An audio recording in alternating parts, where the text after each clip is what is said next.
While the scientific studies of Minnesota by Nicollet are widely acknowledged, and one of the reasons why the name Nicollet exists in Minnesota on streets, malls, cities, and counties, his private interest in legends and lore can be seen permeating his map, both in name and the stops he made.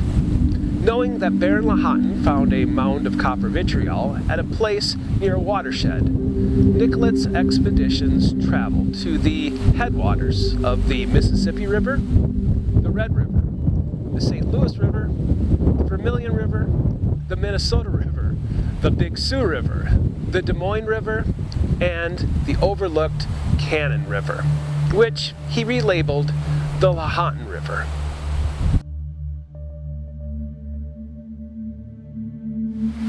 His time with both the Anishinaabe and Dakota natives taught him two other mythologies as well.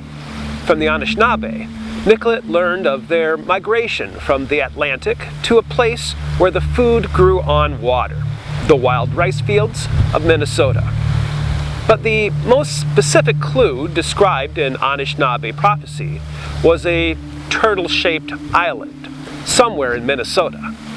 As a result, Nicollet made several stops at lakes with islands, including a stop here at Lura Lake. For the past 150 years, water levels at Lura have varied, so it is hard to know how much was an island or a peninsula then. In the Dakota language, the lake was called Lily Lake, or more specifically, Lily Lake with the crooked roots. According to Nicollet's botanist companion, Carl Geyer, the Dakota came to Lura to harvest the unique species of root, which would allow them to receive visions. The name Lura was also curious. The first settlers in the region claimed to have found the letter L-U-R-A carved into a large tree on the shore of the lake. But who carved it? And what was the original language?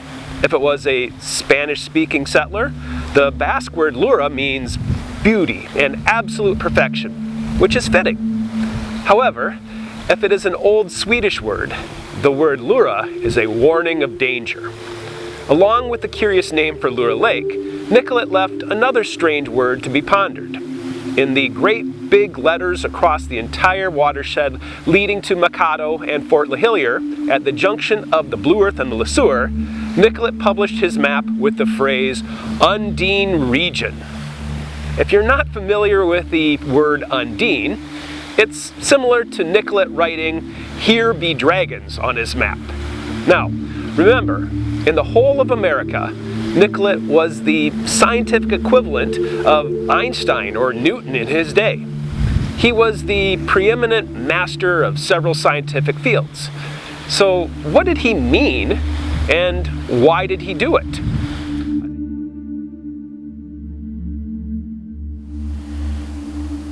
While Nicollet did have a playful personality and sense of humor, his use of the word Undine had two obvious explanations.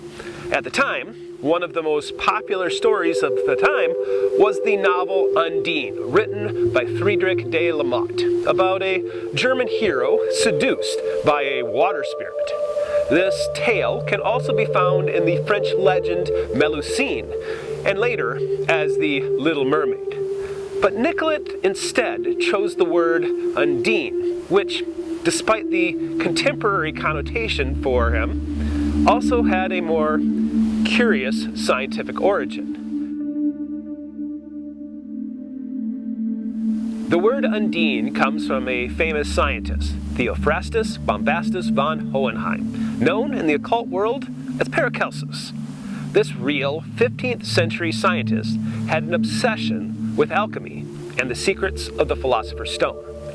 In his studies of alchemy legend, he coined the names for the four basic elements: Gnome for earth, Sylph for air, Salamander for fire, and Undine for water. Because of Paracelsus, the legends of alchemy and the water spirit came together with the word Undine. Is that what Nicollet meant? Rosicrucian alchemists like Paracelsus fixated on the concept of transformation, which is why the belief that the Philosopher's Stone can transform lead into gold comes from. But alchemists believed that the use of the Philosopher's Stone would create something called ormus, a strange residue. Paracelsus is credited with the discovery of zinc during his quest for this residue, which another Rosicrucian alchemist later dubbed vitriol. You know, the residue found on rusting copper. And who went looking for copper? Ah yes, Baron Lahontan and Pierre Charles Lesueur, who publicly documented bringing a mining expedition to a place where pure copper is not found. The word vitriol is quite complicated. According to the legend of Christian Rosenkreuz, the word vitriol comes from the Latin phrase visita interio terra rectificando invenis occultum lapidum, which translates to English as visit the interior of the earth.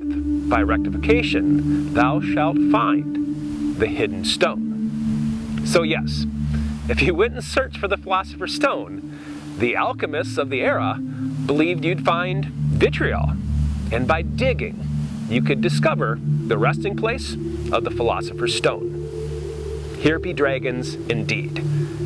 Was Nicollet serious when he labeled the area as Undine? Combined with the names of two vitriol hunters, Lesueur and Lahontan, as well as Nicollet placing Lahillier at the junction of a river known for Blue Earth and another known as the River of Death, at a place where the local Dakota legends described a haunted valley.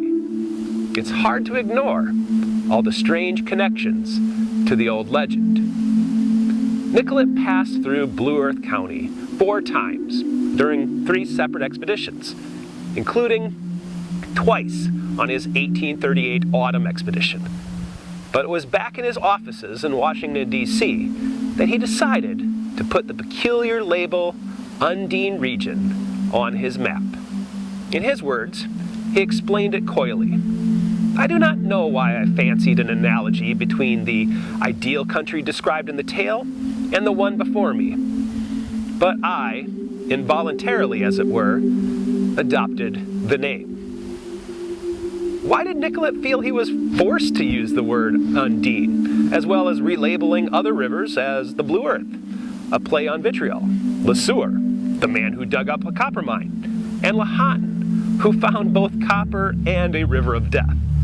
His forced use of Undine made it onto his maps, along with his several stops at several other spiritual locations, not just for the Anishinaabe, but for the Dakota, who believed the center of creation began at a place called Spirit Lake, which is where Nicollet traveled to next on his fall expedition of 1838.